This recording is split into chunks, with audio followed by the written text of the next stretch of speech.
అని పిలిచి, నా కుమారుడా, ఇదిగో లోకలందరూ ఎలాగైతే మరణిస్తున్నారో నేను కూడా ఏదో ఒక దినాన్ని మరణిస్తాను. కాబట్టి నువ్వు బహు జాగ్రత్త కలిగి ఈ మాటలు వినాలి. దేవుడు నాతో మాట్లాడాడు. ఆయన ఏమని మాట్లాడాడు తెలుసా? ఇదిగో నాకంటూ కొన్ని కట్టడాలు ఇచ్చాడు ఆయన. మోషే ధర్మశాస్త్రంలో రాయబడిన మాటలు ఏవైతే ఉన్నాయో, ఆ నిధులు, ఆ శాసనములు, ఆ కట్టడాలు ఏవైతే ఉన్నావో అవన్నీ కూడా నువ్వేం చేయాలంటే పూర్ణ హృదయముతో నువ్వు అంగీకరించి నడుచుకోవాలి. నీవు కుడికి కానీ ఎడమకు కానీ తొలగకుండా నువ్వు ఎలా ఉండాలని చెప్పాడైనా? చక్కగా ప్రవర్తించాలి. ఇలా ప్రవర్తిస్తే ఇదిగో నీకు పుట్టబోయే పిల్లలు ఎవరైతే ఉన్నారో, నీ తరతరాల వాళ్ళు ఎవరైతే ఉన్నారో వాళ్ళందరిని కూడా సింహాసనం మీద నేను కూర్చోబెడతాను. ఎలాగా? స్వాస్యముగా ఇస్తానని చెప్పాడు. ఇలా తెలియపరిచాడు. తెలియపరచగానే ఈ మాటలన్నీ ఎవరి హృదయంలో ఉంచుకున్నారు తెలుసా? సొలొమోను గారి హృదయంలో ఉన్నాయి. ఎప్పుడు? యవన కాలంలో. యవన కాలంలో ఈ మాటలన్నీ ఎవరి హృదయంలో ఉన్నాయి అంటే, ఏమండి, ఇదిగో రాజు కాబోతున్న సొలొమోను హృదయంలో ఉన్న ఈ మాటలో దేవుని సన్నిధిలోనికి వెళ్ళి ప్రార్థన చేసి, దేవా నీవు నాకు ఇది ఏం చేస్తున్నావు? అప్పగిస్తున్నావు అని ఎలా ప్రార్థన చేస్తున్నాడు చూడండి. తన ప్రారంభ దశ, ఒక యవన దశలో ఒక సొలొమోను రాజు ఎలా ప్రార్థన చేస్తున్నాడో ఒకసారి చూడండి. 3వ అధ్యాయము, రాజుల మొదటి గ్రంథము 3వ అధ్యాయము 7వ వచనం.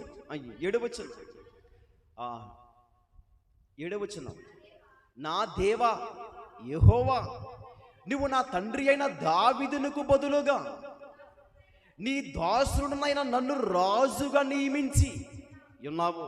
అయితే నేను బాలుడును, కార్యములు జరుపుటకు నాకు బుద్ధి చాలదు. నీ దాసుడునైన నీవు కోరుకున్న జనుల మధ్య ఉన్నాను. వారు విస్తరించి ఉన్నారందున వారు లెక్క పెట్టుటయు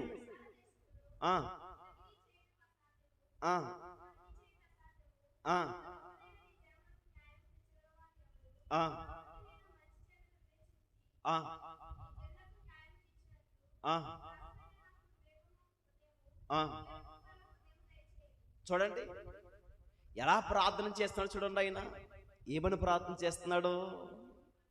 నా దేవా యెహోవా, నా తండ్రి అయిన దావీదునకు బదులుగా నన్ను ఏం చేస్తున్నా ఇప్పుడు? రాజుగా. ఇదిగో నా రాజుని, నా తండ్రిని ఎలాగైతే ఇదిగో ఒక రాజుగా నువ్వు నీ పని కొరకు నియమించుకున్నావో, నన్ను కూడా నువ్వేం చేస్తున్నావు? ఈ అధికారం నాకు ఇచ్చావని దేవుని సన్నిధిలో ప్రార్థన చేస్తూ అని ఎలా ప్రార్థన చేస్తున్నాడు తెలుసా?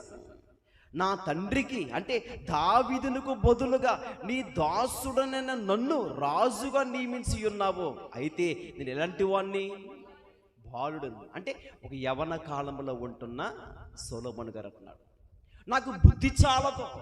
ప్రజలేమో విస్తారమందిగా కనబడుతున్నారే, వారితో ఎలా మాట్లాడాలో ఆ తెలివినకు రావాలంటే, ఆ జ్ఞానమునకు రావాలంటే, ఆ వివేకమునకు రావాలంటే, నేను న్యాయముగా ఎలా ప్రవర్తించాలో అది నేను నేర్చుకోవాలంటే, మంచి చెడుల విషయంలో వివేకము కలిగి నేను నడుచుకోవాలంటే నాకు బుద్ధి లేదు, నాకు జ్ఞానము లేదు, నాకు తెలివి లేదు.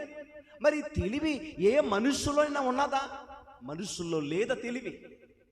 దేవుని సన్నిధానంలోనికి వెళ్ళి అడుగుతున్నాడు చూడండి. ఆయన నా తండ్రి అయిన దావీదుని ఎలాగైతే ఒక సింహాసనం మీద నువ్వు కూర్చోబెట్టావో, తన తర్వాత ఇదిగో నన్ను ఏర్పాటు చేసావో దేవా అని దేవుని సన్నిధిలోనికి వెళ్ళి ప్రారంభములో దేవుణ్ణి ఎంతగా దేవుని స్తుతించి ఒక దైవ భక్తిలో భయభక్తులు కలిగి నడుచుకునుచున్నట్టుగా కనబడుతున్నారు. ఎవరైనా? సొలొమోను రాజు. ఒక యవన కాలంలో ఉంటున్న ఈ రాజు చేసే ప్రార్థన ఎంత గొప్పగా కనబడుతుంది. 9వ వచనంలో ఎంత గొప్ప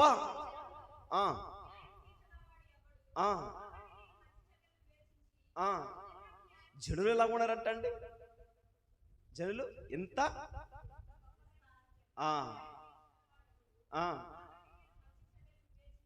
ఆ, ఆ. ఇప్పుడు ఇలాగ అడిగారు కదండి, నిజంగా ఇలాగ ఉన్నప్పుడు మనం ఏమడుగుతాం ఎక్కువగా? ఇప్పుడు దేవుడు మనతో కనపడ్డారు అనుకోండి, మాట్లాడుతున్నారు అనుకోండి, ఏమడుగుతారు ఎక్కువ? చెప్పండి. ఏమన్నా లోకంలో కావలసిన ఆస్తులు కానీ, బంగారం కానీ, లేకపోతే మంచి బంగ్లా కానీ, లేకుంటే దీర్ఘాయుష్ కానీ, లేకుంటే ఎవరైనా పగతో ఉన్నారనుకో అలాంటి వాళ్ళు ఉండకూడదని కోరుకుంటారు లోకంలో మనుషులు. ఇలాగే దేవుడు అడుగుతుంది ఏంటి తెలుసా? నీవు ఇవేమీ అడగలేదు నన్ను. నువ్వు ప్రార్థన చేసి నన్ను ఏమడుగుతున్నావు తెలుసా? నువ్వేమడుగుతున్నావు తెలుసా? 11వ వచనం, దేవుడు అతనికి ఇలాగు సెలవిచ్చును, దీర్ఘాయుధువైనను ఐశ్వర్యమునైనను నీ శత్రువుల ప్రాణమునైనను అడగక. ఏమడగలేదంట అండి?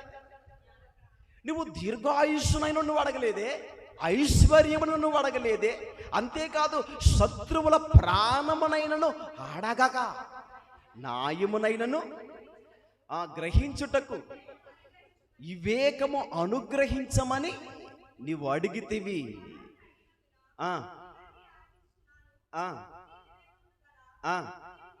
చూడండి, ఇప్పుడు ఎలాంటి హృదయం ఇచ్చాడానికి? అది జ్ఞానాన్ని ఇచ్చాడు. ఎవరితో ఎలా మాట్లాడాలో అంత జ్ఞానాన్ని ఎవరికి ఇచ్చారంటే సొలొమోను గారికి ఇచ్చాడు దేవుడు. ఇదిగో, నువ్వు ఐశ్వర్యమును కోరలేదు, నువ్వు ధనాన్ని కోరలేదు, దీర్ఘాయుష్ను కోరలేదు. ఏం కోరావు? సరే, ఈ ప్రజలతో ఎలా మాట్లాడాలో జ్ఞానం మనకు రావాలి. వాళ్ళ మంచి ఏంటి, వాళ్ళ చెడు ఏంటి, వాళ్ళ ఆలోచనలు ఏంటి, వారికి ఏం అవసరం, ఇవన్నీ కూడా నాకు కావాలంటే ఇదిగో నీ జ్ఞానం నాకు కావాలని కోరుకున్నాడు సొలొమోను రాజు. చూడండి, శత్రువుల ప్రాణము ఇదిగో నాకు కావాలి, వాళ్ళ మీద నాకు విజయం కావాలని వాళ్ళ విషయంలో కోరుకోలేదు. ఇదిగో నేను ఎక్కువ సంవత్సరాల బ్రతకాలనైనా నాకు దీర్ఘాయుష్ను ఇవ్వండి అని అడిగాడా? అలా కూడా అడగలేదు. చూడండి, అసలే మనం ఎక్కువ సంవత్సరాలు బ్రతకలేదు అనుకోండి, అసలు బ్రతుకు ఇంకెందుకు? ఇంకా రాజు పరిపాలన చేసినా కానీ వెంటనే చనిపోతే ఆయన అడగాలి అసలు అలాగా, దేవా నాకు ఎక్కువ దీర్ఘాయుష్ను ఇవ్వండి అలా ప్రార్థన చెయ్యరు. అలాగ అడగలేదు. సరే అంటే దేవుడికి నిజంగా సొలొమోను గారు రాజు ఎంతగా ఇష్టడుగా నచ్చాడు చూసారా? మరి ఇలాంటి రాజు ఇంతగా దేవుని పట్ల భయభక్తులు కలిగి నడుచుకుంటున్నాడంటే ఆయన ఎలాంటి వాడు తెలుసా? ఇప్పుడు జ్ఞానవంతుడిగా మార్చాడు. మనుషులతో ఎలా మాట్లాడాలో కూడా అలాంటి వివేకము కలిగే మనసు ఎవరికి వచ్చిందంటే సొలొమోను రాజుకి. ఈ రాజు ఎవండి ఎలాంటి రాజు తెలుసా? అసలు ఆసామాస రాజు అయితే కాదు. ఈ రాజుకుంటున్న గొప్పతనం ఏంటంటే ఇదిగో ఎవరితో ఎలా మాట్లాడాలో తనకు తెలుసు. అంతేకాదు జరగబోయేది కూడా కనిపెట్టే టాలెంట్ ఎవరికి ఉందంటే ఈ రాజుకు ఉంది. ఇదిగో ఏ మనుషులు ఎలా సైకి చేస్తే అర్థమైపోయే జ్ఞానం ఎవరికి ఉందంటే ఈ సొలొమోను రాజుకు ఉంది. తెలుసంటే అంతేకాదు ఎవండి ఇతని జ్ఞానాన్ని చూసంట, ఇతని తెలివిని చూసి, తనకున్న ఆలోచన చూసి శాబా దేశపు రాణి ఎవరంటామని తూర్పు దేశపు రాజుల్లో చాలా మంది గనులు ఉన్నారు, చాలా మంది తెలివితేట కలిగిన వారు ఉన్నారు, చాలా మంది. ఈ వార్త ఎవరి దగ్గరికి వెళ్ళిపోయింది తెలుసా? శాబా దేశపు రాణి. ఆమె ఎవరు అనుకుంటున్నారో?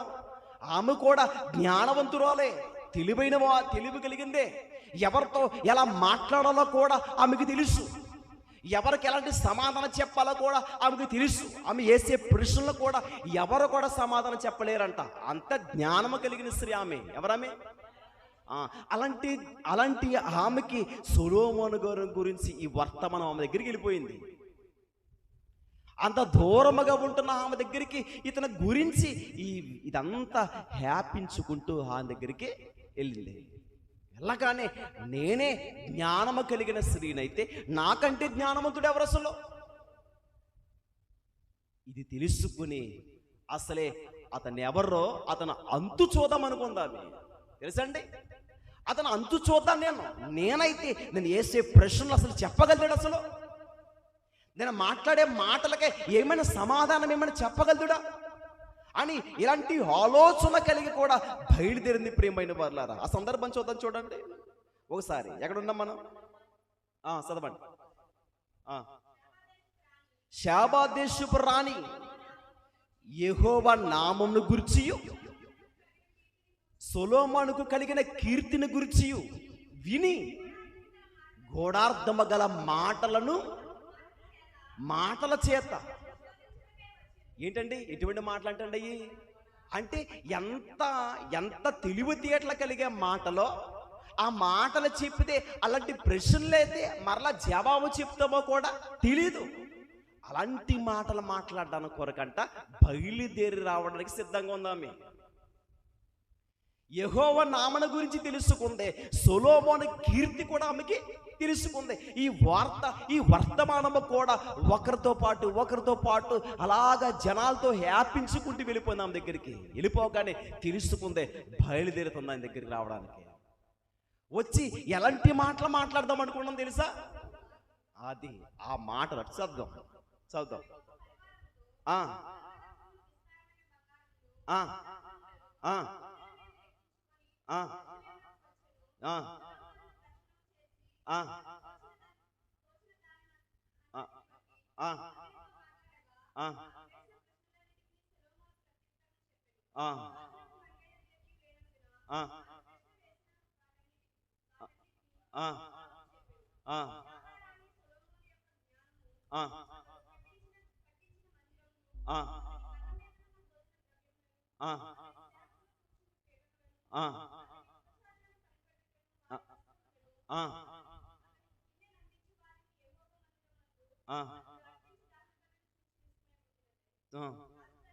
రాజుతో ఇట్లను ఈ కార్యముల గురించి జ్ఞానముల గురించి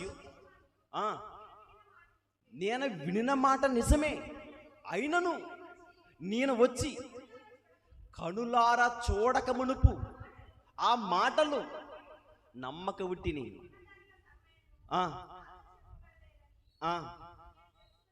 చూడండి ఒకసారి, ఈ వర్తమానం వచ్చింది. అది ఆమె వచ్చి ఎన్ని ప్రశ్నలు వేసింది అనుకుంటున్నారు ఆమెకి? ఎలాంటి ప్రశ్నకైనా సరే ఆయన జవాబు చెప్పాడు, ఆన్సర్ చెప్పాడు. ఆయన చెప్పగానే ఏమండి ఇదిగో అక్కడ అలా నిలబడగానే అక్కడ ఉంటున్న బంట్రూతులు కానీ, ఆ భోజనపు బల్ల చుట్టూ ఉంటున్న ఆ వస్తువులు కానీ, ఆ పనివారు కానీ, ఇవన్నీ కనిపెడుతుంది. వాళ్ళ విధానాన్ని, వాళ్ళ క్రమాన్ని, వాళ్ళ పద్ధతును ఇవన్నీ చూస్తున్నామే. చూడగానే ఆశ్చర్యపోయింది.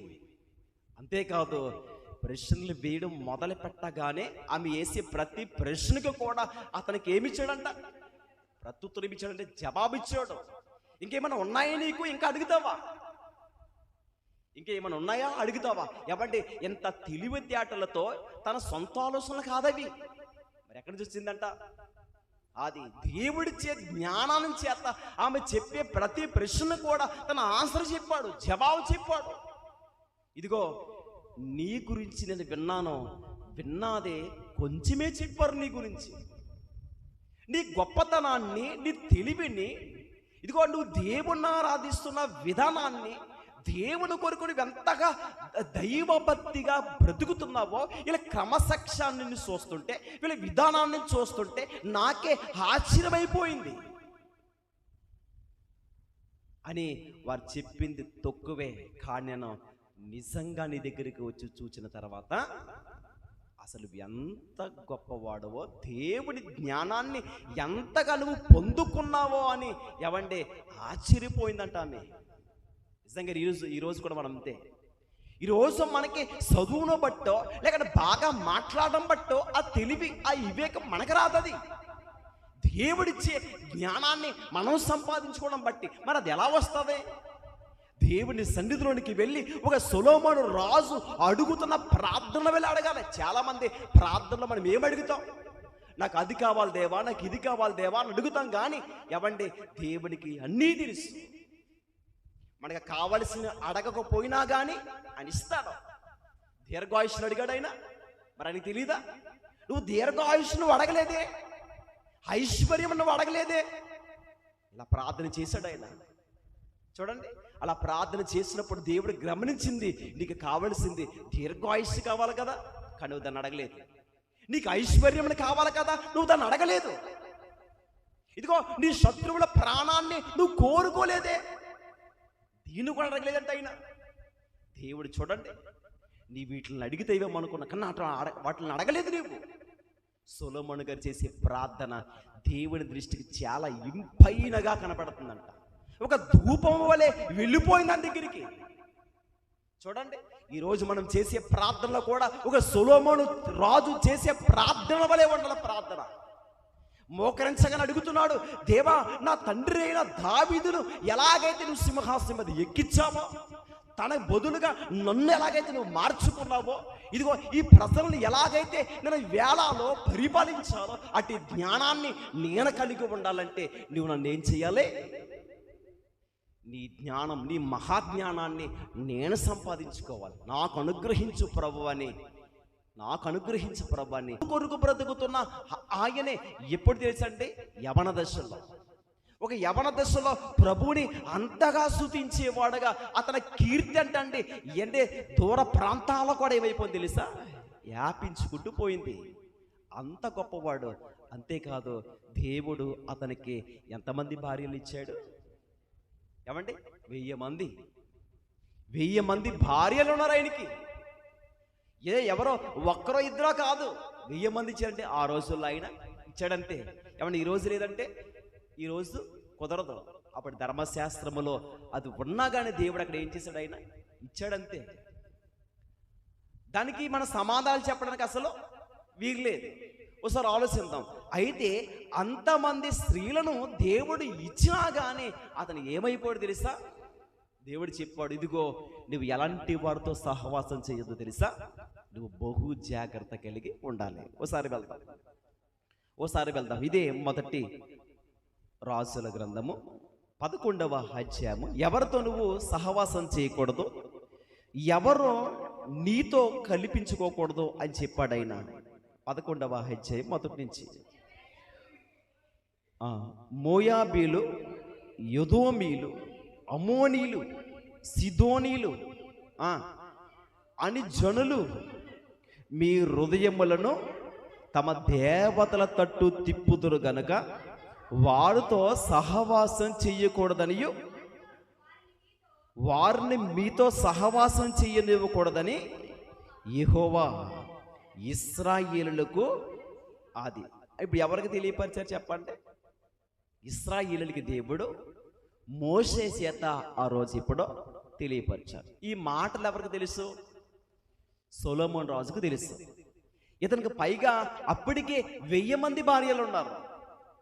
ఇదిగో మీలోనికి ఏ శత్రువు కూడా మీలోనికి కలవడానికి వీర్లేదు. ఎందుకంటే వారు ప్రభువుని ఆరాధించేవారు కాదు. వారెవరో అన్ని జనులు, దేవుని స్తుతించేవారు కానీ దేవుని కొరకు బ్రతికేవారు కానీ అలాంటి వారు ప్రజలైతే కారు కనుక వారిని మీ మధ్యలోనికి రానివద్దని ఆ రోజు మోషే చేత చెప్పిన మాటలే ఈ సొలొమోను రాజు కూడా తెలుసు. కనబడుతున్నారు ఎవరంటండి? మోయాబీలు, విదోమీలు, అమోనీలు అని ఈ ప్రజలు కనబడుతున్నారు కదా. ఇలాంటి వారిని మీలోనికి రానివ్వకండి అని చెప్పాడు. అయితే ఈ సొలొమోను రాజు ఏం చేశాడు తెలుసా అండి? అంతమంది స్త్రీలున్నా కానీ ఏం చేశాడు అనుకుంటున్నారో? మోయాబీ స్త్రీలతో పాపం చేయడానికి దిగిపోయాడు. ఆ మోయాబీ స్త్రీలతో పాపం చేయడానికి దిగజారిపోయిన స్థితిలోనికి వెళ్ళిపోయాడు. ఎప్పుడు అనుకుంటున్నారో? వృద్ధాప్య వయసులోనికి వచ్చినప్పుడు. ఇప్పుడు మనం యవన కాలంలో ఎలా బ్రతికాడో మనం చూసాం కదా. ఎలా బ్రతికాడు? దేవుని ఇష్టాన్ని నెరవేర్చేవాడుగా బ్రతుకుతున్నాడే. ఆయన కట్టడాల విషయంలో కానీ, దేవుడిచ్చే ఆజ్ఞల విషయంలో కానీ, దేవుని సన్నిధిలో ప్రార్థనలో కూడా ఎలా ప్రార్థన చేశాడంటే దేవుని ఇష్టాన్ని నెరవేర్చేవాడుగా, కోరుకున్నట్టుగా బ్రతికాడు ఆయన. అలాగని దావీదు గారు చెప్పిన మాటలు అతను మర్చిపోయాడు. ఇదిగో దేవుడు ఏదైతే నీకు ఆజ్ఞాపించాడో ఆయన కట్టడాలు, ఆయన విధులు నువ్వేం చెయ్యాలి? బహు జాగ్రత్తగా ఉండాలి. నువ్వు కుడికే కానీ ఎడమకి కానీ తొలగిపోకుండా చక్కగా ప్రవర్తించాలి. అలా ప్రవర్తిస్తే, అలా నడుచుకుంటే నీకేమిస్తానని చెప్పాడు ఆయన. నీకు పుట్టబోయే బిడ్డలు ఎవరైతే ఉన్నారో వాళ్ళందరినీ కూడా స్వాస్యముగా ఆ సింహాసనం మీద ఏలుతారని చెప్పాడు ఆయన. మరి ఈ మాటలు మర్చిపోయాడు ఎవరు? సొలొమోను రాజు. ఇంతమంది ఇచ్చినా కానీ తృప్తి లేక ఏం చేశాడంటే మోయాబీ స్త్రీలతో పాపము చేయడానికి ఈ రాజు దిగిపోయాడు. ప్రియమైన వారులారా, ఆ సందర్భం చూడండి 11వ అధ్యాయము. ఎక్కడమ్మా? 4. సొలొమోను వృద్ధుడైనప్పుడు అతని భార్యలు అతని హృదయమును ఇతర దేవతల త్రొట్టు త్రిప్పగా అతని తండ్రి అయిన దావీదు హృదయము వలె అతని హృదయము దేవుడైన యెహోవా ఎడల యథార్థముగా కాకపోయి. ఎవరి హృదయం బాగుంది? దావీదు గారి హృదయం బాగుందంట. నీ దేవుడైన యెహోవా ఏదైతే నీకు అప్పగించాడో, అనుగ్రహించాడో దీన్ని విడిచిపెట్టారు మీరు. విడిచిపెట్టమని దేవుడే స్వయంగా మాట్లాడుతున్నాడు. ప్రియమైన వారు, ఎవరో కాదు, దేవుడే మాట్లాడుతున్నారు. ఏమని తెలుసా? అక్కడ ఏమని మాట్లాడుతానుకుంటున్నాను?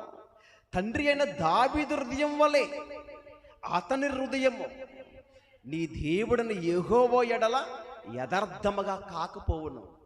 యవన కాలంలో ఎంత యథార్థముగా నడుచుకున్నాడో, దావీదు గారు ఎలాగైతే దేవుని ఇష్టడుగా మార్చబడ్డాడో, దేవుడికి ఇష్టడుగా దేవుడి సాక్ష్యం ఇచ్చింది ఏం తెలుసా? ఇతడు నా ఇష్టానుసారుడు, నా ఉద్దేశములన్నీ నెరవేర్చేవాడని చెప్పారు. ఎవరో? దేవుడే. దేవుడే సాక్ష్యం ఇస్తున్నారు. ఎవరికి? దావీదు గారి గురించి. దావీదు గారి గురించి సాక్ష్యం ఇచ్చేది దావీదు నా ఇష్టానుసారుడు, నా ఉద్దేశములన్నీ నెరవేర్చేవాడు. దావీదు హృదయం ఎలా ఉందని తెలుసంటే దేవుని పట్ల యథార్థ హృదయముగా కనపడుతుంది. ఇదిగో దావీదు హృదయం వలె నీ హృదయం పాడైపోయిందని దేవుడు చెప్తున్నాడు ఇక్కడ. దేవుడు ఎలాగైతే యథార్థముగా నడుచుకోవాలని ఆజ్ఞాపించాడో దావీదు గారికి, ఆ దావీదు గారికి ప్రారంభంలోనే సొలొమోను గారు చెప్పిన మాటలు మర్చిపోయాడు. ఆయన మర్చిపోయాడు కాబట్టి ఇదిగో ఇతర దేవతల వైపు తిరిగాడు. అంటే వారి స్త్రీలని, ఎవరిని? మోయాబు స్త్రీలతో పాపము చేయడానికి దిగిపోయాడు. కాబట్టి వారు ఎవరండి? అంజలు. మనం ముందు చదువుకుంది ఏంటి? మోయాబీలే గాని అని చెప్పాడు కదా. అంటే ఇలాంటి వారిని ఎవరిలోనికి కలిపిపోకూడదని చెప్పాడు ఆయన. మీలోనికి రాకూడదు. మీరు ఎవరంటే మీరు ప్రత్యేకింపబడిన వారు, మీరు ఆశీర్వదింపబడిన ప్రజలు. కాబట్టి మీరు వారితో కలిసి వెళ్ళిపోకూడదు. కలిస్తే అన్య దేవతలు మీరు ఏం చేస్తారో, ఆరాధిస్తారో వారిలో కలిసిపోతారు. కలిసిపోతే దేవునికి కోపం వస్తుంది. కోపం వస్తే మిమ్మల్ని ఏం చేస్తాడంటే అని విడిచిపెట్టి వెళ్ళిపోతాడు. ఏమండి, ఆ రోజు యేసుక్రీస్తు ప్రభు వారు రాకముందే ఇలా జరిగేది కదా. నిజంగా మనం ఎన్నిసార్లు తొలగిపోతాం సార్? ఆలోచించండి. ఎన్నిసార్లు దేవుని మాట వినలేనప్పుడు ఎలాగైతే దేవుడు శరలోనికి అప్పగించేవాడు, శత్రువులకు అప్పగించేవాడు. న్యాయాధిపతుల గ్రంథంలో మీరు చదవండి. ఆయన శరలోనికి వెళ్ళిపోతే మరలా ప్రార్థన చేస్తే మరొక న్యాయాధిపతిని అప్పగించేవాడు దేవుడు. మరలా శరలోనికి వెళ్ళిపోయేవారు, మరలా పాపం చేసేవారు, మరలా దేవుడు శత్రువులకు అప్పగించేవాడు. మరొక న్యాయాధిపతి వచ్చేవాడు, ప్రార్థించగా మరలా ప్రజలు వచ్చేవారు, మరలా పాపం చేసేవారు, మరలా దేవుడు శరకు అప్పగించేవాడు. ఎందుకు తెలుసా? దేవుని మాట వారు సరిగా వినేవారు కాదు. అంటే ప్రజలకి బుద్ధి రావడం కొరకు, ప్రజలకి ఏమంటే ఒక భయం పుట్టడానికి కొరకు కష్టాన్ని చూపించి, భయాన్ని చూపించి మరలా దేవుడు ప్రేమించి మరలా ఆయన మందిరంలోనికి నడిపించుకునేవాడు. మరలా పాపం చేసేవారు, తొలగిపోయేవారు. ఇలాగే దావీదు రాజు చక్కగా భక్తిగా యథార్థముగా దేవుని పట్ల అనుసరిస్తే ఈ సొలొమోను రాజు అంటే ఎలా బ్రతకలో తెలుసా? 6వ అధ్యాయములో ఈ ప్రకారము సొలొమోను యెహోవా దృష్టికి చెడు నడత నడిచి తన తండ్రి అయిన దావీదు అనుసరించినట్లు యథార్థ హృదయముతో యెహోవాను అనుసరింపలేదు. చూడండి ఎంత చక్కగా ఉందో. దావీదు గారు అంటే యథార్థ హృదయముతో దేవుణ్ణి అనుసరించాడు. కానీ సొలొమోను రాజు ఎప్పుడు చెప్పండి? అందుకే కార్యారంభం కంటే కార్యాంతం మేలు. ప్రారంభంలో చూడండి, చాలా మంది బాప్తిసం పొందిన తర్వాత చాలా మందిలో చక్కటి భక్తి విధానం కనబడుతూ ఉంటుంది. ప్రార్థనా జీవితం కానీ, ఆ కన్నీళ్లు కానీ, ప్రార్థనలో ఏకీపించడంలో కానీ, పాటలు పాడే విషయంలో కానీ, దేవుని కార్యక్రమంలోనికి వెళ్ళే విషయంలో కానీ, దేవుని స్తుతించే విషయంలో కానీ, ఈ సువార్త అనేకులకి తెలియపరిచే విషయంలో ఈ ప్రారంభంలో భక్తి చాలా బాగుంటుంది. కానీ రాను రాను రాను రాను సంవత్సరాల గడిచిపోయే కొలది ఇదిగో ఏ భక్తి అయితే మనం కలిగి ఉన్నామో మరలా కొన్ని రోజులు మారిపోయిన తర్వాత భక్తిహీనులుగా మారిపోయే ప్రమాదంలోనికి వెళ్ళిపోతాం. ఎందుకని? దేవుని విడిచిపెట్టడాన్ని బట్టి. సొలొమోను రాజు కూడా దేవుణ్ణి ఒక యవన కాలంలో ప్రభువుని ఎంతగా స్తుతించిన వాడే రాను రాను రాను రాను ఎంతమంది స్త్రీలున్నా కానీ మోయాబీ స్త్రీలతో కలిసిపోయాడు. కొండపైకి తీసుకువెళ్ళారు, ఆయన్ని ఇతర దేవతలకు చూపించారు. ఏమండి, చూపించి ఇదిగో అతనికి తెలిసిన కానీ కామందుడై అంటది కింద. చూడండి, కామందుడై ఇదిగో ఆ స్త్రీలతో పాపము చేశాడు. ఈరోజు కూడా దుష్టుడు మనల్ని ఏం చేస్తున్నాడు తెలుసా? భక్తి జీవితంలో నిలబెట్టుతున్న దేవుణ్ణి విడిచిపెట్టి చాలా మంది యవనస్తులే, పెద్దవారిని పక్కన పెట్టండి. ఈరోజు యవనస్తులేరు, పెద్దవారిని పక్కన పెడితే ఈరోజు చర్చికి వెళ్తున్న పిల్లలే యవన కాలంలో భక్తిగా బ్రతకవలసిన వారే ఒక భక్తిహీనులుగా బ్రతుకుతున్నారంటే కొంచెమైనా భక్తి ఉందా? రక్షణ దినాలలో పాట పాడితే రోషముగా ఉజ్జీవం ఉండేది. పాటలో ఉజ్జీవమేది? నీలో ఉన్న ఉజ్జీవము సల్లారిపోయిందంటే నువ్వు బలహీనమైపోయావు, పాపంలో పడిపోయావు. నీకు తెలుసది. ఈరోజు యవనస్తులు చాలా మంది పాట పాడుతుంటే ఒక ఉజ్జీవము లేదు. చప్పట్లు కొట్టే విషయంలో చప్పట్లు పొంగుపోలేని వారే ఈరోజు సల్లారిపోతుంది. ఏంటనుకుంటున్నారు? పాపం హృదయంలో ఉంటే దేవుని సరిగా స్తుతించలేం మనం. దేవుని ఎప్పుడు స్తుతిస్తారు తెలుసా? దేవుడు మన హృదయంలో ఉన్నప్పుడు నువ్వు పరవశించిపోతావు దేవుని కొరకు. నీ ఆనందం వేరు, నీ సంతోషం వేరు. ఎవరినో నువ్వు చూడవు, దేవుణ్ణే చూస్తావు. ఇదిగో ఆయన మందిరంలోనికి వెళ్ళాను, మోకరించాను, పాడుతుంటే నా పాట ఇదిగో బయటోడు కానీ పక్కవారు కాదు, దేవుడి వినాలండి. ఆయన పాటలు మనం ఎవరి కోసం భక్తి చేయాలి? నా కోసమా, మీకోసమా? ఎవరి కోసం చెప్పండి? లేకపోతే లోకంలో ఉన్నవారి కొరక? నీ కొరకు నువ్వు భక్తి చేసుకోవాలి. అది ఒక సేవకుడైనా, ఒక విశ్వాస అయినా, ఒక సంఘ పెద్ద అయినా, ఎవరైనా సరే ఎవరి కోసం చేయాలి భక్తి? ఇదిగో నేనైతే నా కోసం భక్తి చేసుకోవాలి. నా భార్య కొరకు, నా తల్లిదండ్రుల కొరకు భక్తి చేసుకుంటే అది ప్రయోజనం లేదు. నీ భక్తి నీదే, నా భక్తి నాది, నీ భక్తి నీది. ఇదిగో నా భార్య విశ్వాసురాలు కదా, ఇదిగో నేను నా భార్య చొంగి పెట్టి నేను వెళ్ళిపోతానంటే కుదరదు. అది ఒక భర్త నీతిమంతుడిగా బ్రతికితే ఆ విశ్వాసం నీదే. ఒక భార్య ఒక భయభక్తులు కలిగి బ్రతికితే అది నీకే పరలోకం ఇస్తాడు దేవుడు. అందుకే ఈరోజు చిన్నపిల్లల్లో, యవనస్తుల్లో ఆ ఉజ్జీవము చల్లారిపోతుందంటే కారణం ఏంటో తెలుసా? పాపము మనిషిని ఎంటాడేస్తుంది. ఎంటాడడానికి కారణం ఏంటనుకుంటున్నారు? అపవిత్రతను మనం ఏం చేస్తాం? అంటించుకుంటున్నాం. ఒక దావీదు హృదయం వలె నీ హృదయం ఎలా ఉండాలని చెప్తున్నాడు తెలుసా? యథార్థముగా ఉండాలని చెప్తున్నాడు. దేవుని సన్నిధిలో నువ్వు ప్రార్థన చేస్తే ఆ ప్రార్థన దేవునికి ఇంపైన సువాసనగా ఉండాలి. ఒక సెంటు కొట్టగానే, ఇక్కడ కొట్టగానే అక్కడికి వచ్చేస్తుంది మెల్లో కదా. దాన్ని ఎలా ఇష్టపడతావు నువ్వు? చాలా చక్కగా మంచి సువాసన వస్తుందని ఎంతో చక్కగా ఇష్టపడతావే కదా. ఏదైనా పశువు చనిపోయింది అనుకోండి, దాని వాసన పీల్చు, ఎలా ఉంటుంది? అబ్బా భలే అమృతంగా ఉందంటమా. రోడ్డు మీద మనం నడుచుకుంటూ వెళ్ళినప్పుడు ఏదో గొడ్డేసి చనిపోద్ది కదా, చనిపోయినప్పుడు అబ్బా ఎంత బాగా వస్తుందో స్మెల్ అని కూర్చొని పీలుస్తామా?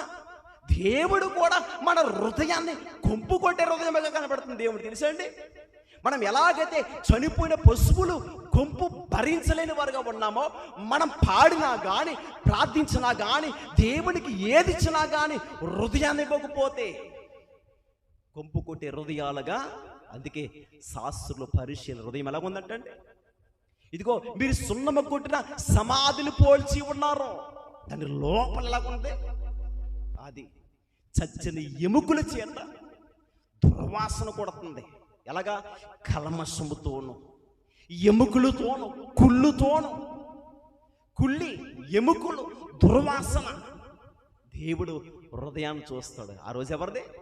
పరిశీలి. పరిశీలి అంటే వారు సామాన్యమైన వారు కారు. పరిశీలికి ధర్మశాస్త్రము తెలుసు, బైబిల్లో ఉన్న జ్ఞానము తెలుసు వారికి. మేమే గొప్పవారము, మేమే జ్ఞానవంతులము, మాకు ధర్మశాస్త్రము తెలుసు, ఎలా పాటించాలో వారికి తెలుసు. ఎవరికి? పరిసయ్యులకి. మరి అలాంటి వారు హృదయమే దేవుడు ఎలా మాట్లాడుతున్నాడు? అసలు మనది వాక్యములో ఎంతో విషయాలు తెలిసిన వారే గొప్పవారుగా కనపడుతున్న ఈ పరిశీలన హృదయాన్ని కోసమే దేవుడు ఇలా చెప్తుంటే అసలు మందే చెప్పండి. అందుకే దేవుళ్ళో క్రీస్తు కొరకు బ్రతుకుతున్న వారికి ఏమి ఉండకూడదు, మనం ఫ్రీగా ఉండాలి. నీ మనసులో ఏదేదో పెట్టుకుంటే ప్రభువులను సంతోషంగా ఉండలేవు. నేను చెప్తున్నాను, దేవుళ్ళు మనం నేర్చుకోవాలంటే, బలపడాలంటే, ఒక విశ్వాసి నిలబడాలంటే ఫ్రీగా ఉండాలి. మనం సంతోషంగా. నిన్ను ప్రేమించకపోయినా కానీ యేసును బట్టి నువ్వేం చెయ్యాలి? ఎన్నో విషయాలు నువ్వు వింటున్నావు కదా, మరి ఇంకా నీకు బ్రతకడం రావట్లేదేంటి? ఎన్ని సంవత్సరాల నుండి సేవకులు గొంతు ఇప్పిన మాట్లాడినా కానీ సరిగా బ్రతకడం రావట్లేదేంటి? ఈరోజు చాలా మంది కూడా భక్తి జీవితం ఎలాగుందంటే, ఏమంటే ఇదిగో ఇది మా సంఘం, ఇది మా మిశ్రమం అని చెప్పుకుని విశ్వాసులు కూడా ఈరోజు సేవకులే ఇదిగో బంధించేసి వారుగా కనబడుతున్నారు. తెలుసా అండి? చాలా మంది వెనక్కిరిపోయేవారుగా కనబడుతున్నారంటే ఈరోజు కారణం ఏంటనుకుంటున్నారు? ఒకరోజు ఒక సహోదరుడు సువార్త సభ ఏర్పాటు చేస్తే, సువార్త సభ జరిగితే ఆ సువార్త సభలోనికి ఒక సేవకుడు చెప్పే మాట ఏంటనుకుంటున్నారు? ఇదిగో మీరు ఎవరు వెళ్ళొద్దు. మరి ఎవరు వెళ్ళాలి? పశువులు పక్షులు వెళ్ళాలా? నిజమే, నోవాహు వాళ్ళలోనికి పశువులు పక్షులు కదండి. ఎవరు వెళ్ళారు? నోవాహు వాళ్ళలోనికి పశువులు పక్షులు జంతువులు, మరి మనుషులు. ఈరోజు బంధించింది ఎవరు అనుకుంటున్నారో? ఆత్మను నిలబెట్టడానికి ఒక సేవకుడైతే సేవకుడే ఆత్మలను బంధించేస్తాడు. ఈరోజు బోండ వేసుకుని కాపాడుతున్నారు. ఏమండి, ఎందుకు చెప్తున్నాం తెలుసా? ఈరోజు నీవైనా నేనైనా ఎవరైనా ఆత్మల కొరికే ఉన్నాం. మనం ఆత్మల కొరికే వారిని భక్తిలో నడిపించాలి, వారికి శ్రేష్టమైన ఆహారాన్ని పెట్టాలి. ఇప్పుడు కోడి పిల్లలు ఉంటాయి కదండి, కోడి పిల్లలకి ఒక 2 రోజులండి మేత వేయకోకుండా బంధించండి. అందులో కోడి పిల్లలను బంధించేసి దాన్ని ఎదురేయండి. అవి ఏం చేస్తాయి? గరగర తిరిగేస్తాయి. మరి దేనికి? వాటికి ఆహారం కొరకు ఆకలేసేసి బయటకు వచ్చేదామని. ఈరోజు కూడా శ్రేష్టమైన ఆహారము ఒక విశ్వాసికి అందట్లేదు. ఇదిగో బాప్తిసం తీసుకున్నారు, 20 సంవత్సరాలు అయ్యింది, భక్తి జీవితం ఏది? ఎదుగుదలేది? 40, 50 అని చెప్తారు, భక్తిలో ఎదుగుదలేది. 20 అంటామో, 10 అంటామో, 5 అంటామో, 5 సంవత్సరాలు అయినా కానీ రక్షణ జీవితంలో ఎదుగుదల లేకపోతే ఎన్ని సంవత్సరాలు ఎదిగినా కానీ ఆ భక్తి ఏష్టి ప్రియమైన వాళ్ళ. ఈరోజు నేను చెప్తున్నాను, ఎన్నో విషయాలు మనం నేర్చుకుంటున్నాం కదా. మనలో మాదిరి లేకపోతే, నువ్వు రోషముగా నిలబడకోకుండా ఏదో పాపాన్ని నువ్వు అంటించుకుని బ్రతుకుతే దేనికి ఉపకారం చెప్పు? దేనికి ఉపకారం? ఏం చేస్తున్నాడు? నేనైనా సరే ప్రసంగాన్ని బోధించి పాపాన్ని దృష్టిలో పెట్టుకుంటే దేవుడికి న్యాయం చేయలేను నేను. ఇదిగో ఎన్నో విషయాలు మీకు చెప్పచ్చు. బ్రతుకులో కనబడకపోతే, క్రియల్లో కనబడకపోతే, ఇదిగో సమాజంలో కనబడుతున్నప్పుడు ఎంతోమంది సాక్షి చెప్పాలి. ఇప్పుడు అలాంటోడు ఇలాంటోడు పాపి అని ముద్ర వేసి చెప్పాలి. చెప్పే దమ్ముందా అని నిలబడాలి ప్రియమైన వాళ్ళ. తెలుసా, ఒక విశ్వాసం నిలబడితే ఇదిగో వాడు ఎలాంటి వాడు అని చెప్తే వాడు నీచుడు పాపి అని ముద్ర వేయగలదు. మనం సాక్ష్యం ఎవరు ఇవ్వలేరు. యేసుక్రీస్తు ప్రభువు అంటున్నారు, నాలో పాపం ఉందని నీలో ఎవడైనా అది అలా బ్రతకాలి. మనం ఒక యవనస్తురాలైనా సరే నువ్వు పాడినా, ప్రసంగం చెప్పినా, ఆరాధించినా, ప్రార్థించినా, ఏం చేసినా కానీ నీ కొరకు లోకంలో ఉన్నవారు సాక్ష్యం ఇవ్వాలి. నీ క్యారెక్టర్ ఏంటి, నీ భక్తి ఏంటి, నీ రక్షణ జీవితం ఏంటి, ఇలా చెప్పినప్పుడు మనకి సాక్ష్యం ఉండాలి ప్రియమైన వారులారా. అందుకే జాగ్రత్తగా బ్రతకాలి. దేవుడు మనుషులకు తెలియపోకుండా ఎవరు తెలుస్తుంది? ఇక్కడ చెప్తున్నాడు కదా, ఇదిగో నా కుమారుడైన దావీదు హృదయం వలె నీ హృదయము నా దృష్టికి యథార్థముగా లేదంటాడు ఆయన. ఆయనకి మరుగైనది ఏమీ లేదు. ఇదిగో యవన కాలంలో చక్కగా ఉపయోగపడ్డావు. నీ భక్తి అంతము వరకు నిలబడాలి. నువ్వు అంతము వరకు సహించేవాడే నిత్య జీవము గలవాడంట. ఎవరండి? అంతము వరకు.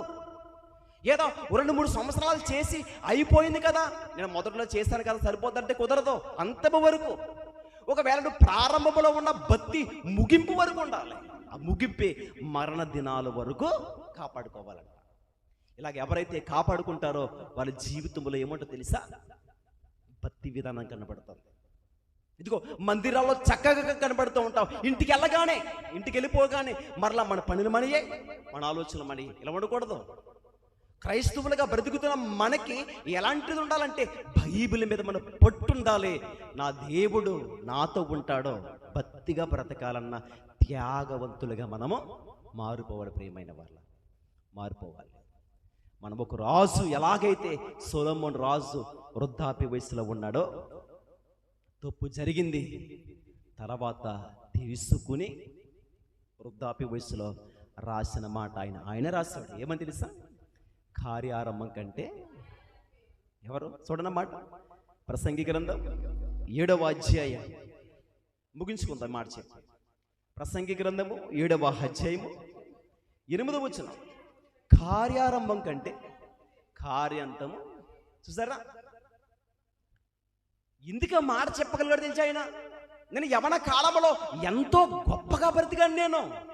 ఇది కాదు కావలసింది, ఇది కాదు. ఎప్పుడు ఆ భక్తిని కడ వరకు కాపాడుకోవాలి. అందుకే చెప్పాడు, కార్యారంభం కంటే నా ఆరంభం బాగుంది, కానీ వృద్ధాప్య వయసులో సరిగా లేను.